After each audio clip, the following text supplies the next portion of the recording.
A man photographs his wife on a boat, then he notices something eerie floating in the ocean. Michael Whitmore loved capturing moments, but this time, his camera caught something it wasn't supposed to. The sun glistened on the rolling waves as Michael adjusted the focus on his lens. His wife, Danielle, stood on the deck of their rented yacht, beaming with excitement as she reeled in her latest catch. It wasn't a trophy fish, but that didn't matter. The pure joy on her face was enough to make him want to freeze the moment in time. Michael checked the digital screen, admiring the shot, until something in the background made his stomach drop. A dark silhouette floated just beyond the waves, barely visible at the edge of the frame. It wasn't a boat, nor was it driftwood. It had an unsettling presence, hovering still in the water, despite the waves shifting around it. "Danny, don't move," he muttered, lowering the camera and squinting toward the ocean. "There's something out there." Danielle frowned, shielding her eyes from the sun. "Behind you, in the water." She turned, scanning the sparkling expanse.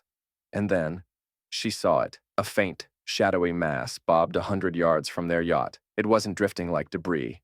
That's not seaweed," Danielle whispered, a chill creeping up her spine. Michael hesitated, then walked over to the helm. With a cautious hand, he started the engine and steered them closer. As they neared, the shape took form, a small, half-submerged inflatable raft, battered and torn by time. Something was attached to it, tethered beneath the surface. A thick rope extended from the raft's edge into the murky depths. Danielle's heart pounded. "Do you think someone's inside?" Michael cut the engine, letting them drift toward the mysterious object. The raft's material was worn but surprisingly intact, as if it hadn't been abandoned for long. Algae clung to the edges, partially obscuring faint letters on the side. Michael leaned over, brushing away the grime. "Ocean lark," he murmured, his brow furrowing. "I know that name." Danielle's eyes widened. "The ocean lark that vanished years ago?" Michael nodded slowly. He'd heard about it in passing.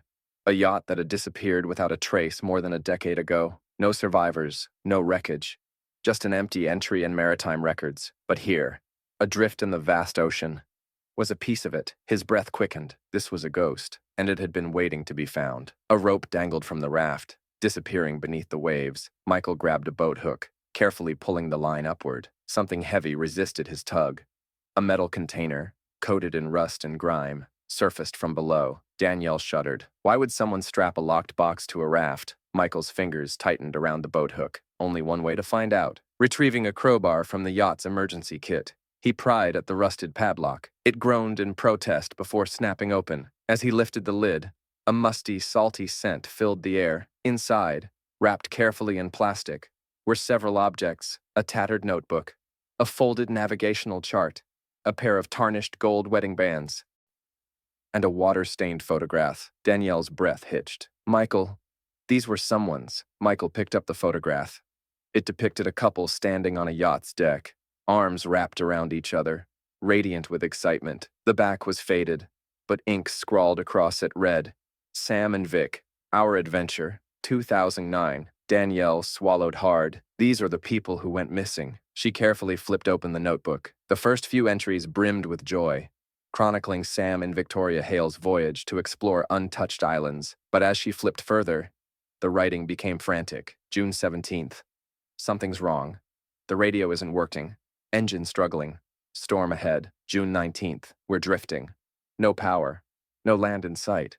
Rations running low. June 22nd. If we don't find help soon. The next page was smeared and unreadable. Danielle's fingers trembled as she reached the final entry. June 24th. We made a choice. The raft will carry our story.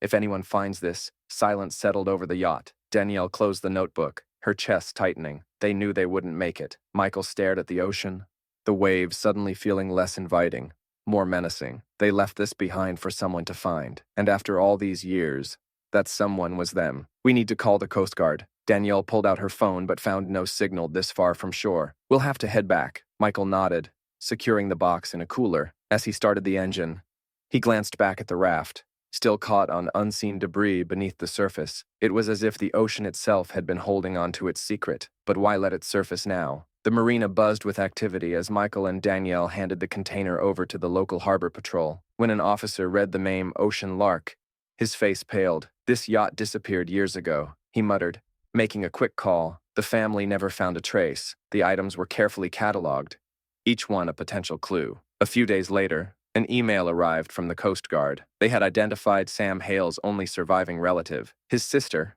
Lydia. She wanted to meet them. Michael and Danielle drove 2 hours to a quiet suburban home, where an elderly woman with tired eyes answered the door. Lydia Hale's hands trembled as she saw the photograph and rings. Sam and Victoria, she whispered. I never thought I'd see anything of theirs again. Tears welled in her eyes as she recounted their dream to sail the world, how they had vanished without a trace, how hope had faded year after year. Now, a part of them had returned. You've given me something I thought I'd lost forever, Lydia said, her voice thick with emotion. Michael and Danielle left with heavy hearts, but also with a quiet sense of purpose. They had been chosen to find this, to turn the final page of a story, long left unfinished. That evening, as they sat on their porch overlooking the sea, Danielle leaned into Michael's shoulder. They wanted their story to be remembered. Michael exhaled, and somehow, we were the ones to find it. They gazed at the horizon, where the ocean stretched infinitely, filled with stories yet to surface. It had secrets.